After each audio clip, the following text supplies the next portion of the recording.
Halo Sobat Spinner, kembali lagi bersama saya di channel Lukihar. Pada episode kali ini saya akan mereview Magic Yoyo lagi, yaitu Magic Yoyo N5 atau yang biasa dikenal dengan Magic Yoyo Desperado. Untuk kemasannya dia sama seperti biasa, kotak kecil seperti ini, dan untuk bagian sisi-sisinya terdapat keterangan-keterangan ya. Untuk seingat saya pada tahun 2013 atau 2014 Magic Yoyo Desperado ini dikenal dengan kemasannya yang cukup eksklusif ya.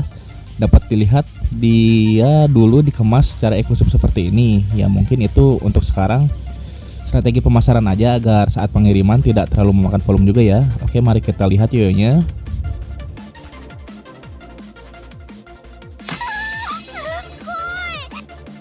Untuk N5 ini merupakan yoyo dengan desain super wide. Nah, dapat dilihat ya, dia memiliki ukuran lebar yang terlihat cukup besar. Dan untuk desainnya sendiri menurut saya dia masih sama persis seperti yang zaman dulu, yaitu zaman tahun 2013-2014an. Atau mungkin sudah update, saya juga kurang tahu nih. Seperti Yoyo T5 juga dia udah 3 kali update ya.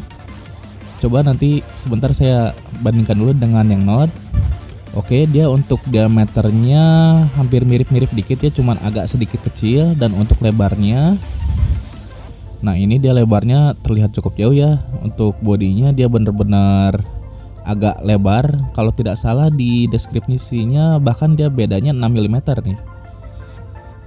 Nah untuk borinya sendiri dia terlihat V-shape sekali ya, dan serta pinggirannya ini lancip. Jadi kalau ini agak problem juga nih, saya takut kalau misalnya ngeding ataupun jatuh ini vibrasinya pasti langsung kerasa nih. Oke, daripada lama mari kita lihat untuk bagian dalamnya ya.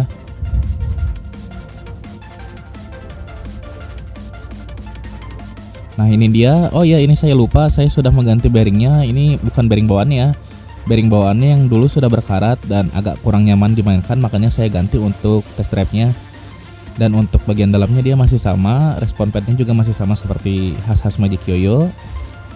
Oke, mari kita lanjut saja untuk spesifikasi lebih detailnya.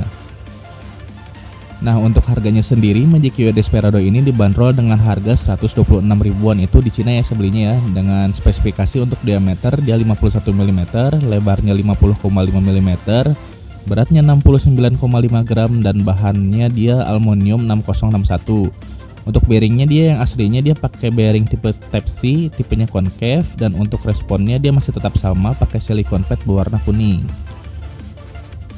Nah untuk rasanya sendiri mungkin saya bisa bilang dia biasa-biasa aja, tapi lumayan oke ya. Namun untuk distribusi beratnya nih dia numpuk di bagian tengah. Jadi kalau saya ajak ngebut, yoyo ini agak sedikit kurang nyaman. Tapi kalau untuk dipakai trik-trik yang seperti mengharuskan hook, ellie hop ataupun chopstick ini enak sekali, soalnya dia diameternya kecil tapi dia lebar. Nah dapat dilihat di sini saya coba ajak ngebut, dia agak susah ya, malah agak sedikit miring-miring. Tapi ketika saya coba untuk hook ataupun ellie hop dia terasa mudah sekali.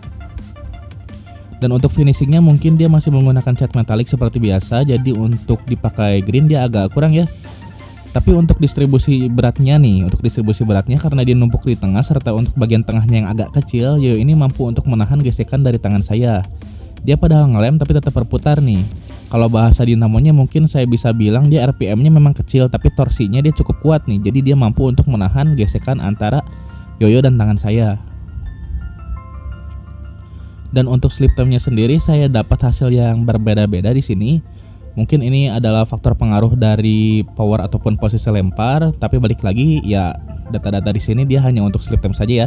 Untuk dipakai trik dia tetap hanya untuk 1 menitan saja. Oke, untuk kesimpulannya mungkin yoyo ini saya tidak anjurkan untuk pemula, apalagi untuk dijadikan sebagai yoyo pertama kalian.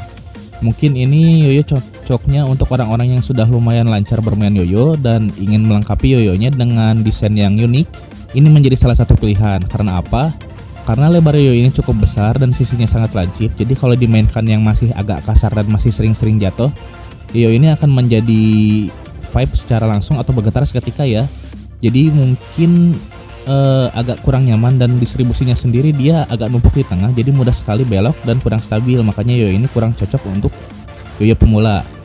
Tapi ini bukan jelek ya, yoyo ini justru enak dan sangat asik dimainkan, apalagi untuk dipakai chopstick, hook ataupun trik-trik yang mengharuskan ellie hop. Ini cukup bagus nih, cukup nyaman. Untuk skornya mungkin dari 1 sampai 5 saya kasih dia nilai 3,7.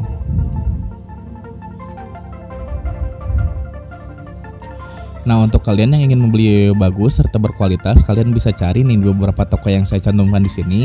Untuk pembeliannya bebas, terserah kalian mau lewat Shopee ataupun Tokopedia, semuanya ada. Dan untuk forum dia adanya di Facebook ya.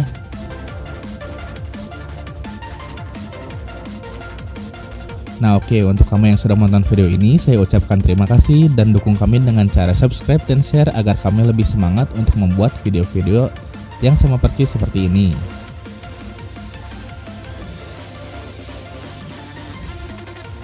Oke, tanpa perlu berlama-lama lagi, mari kita lihat saja langsung untuk test drive-nya.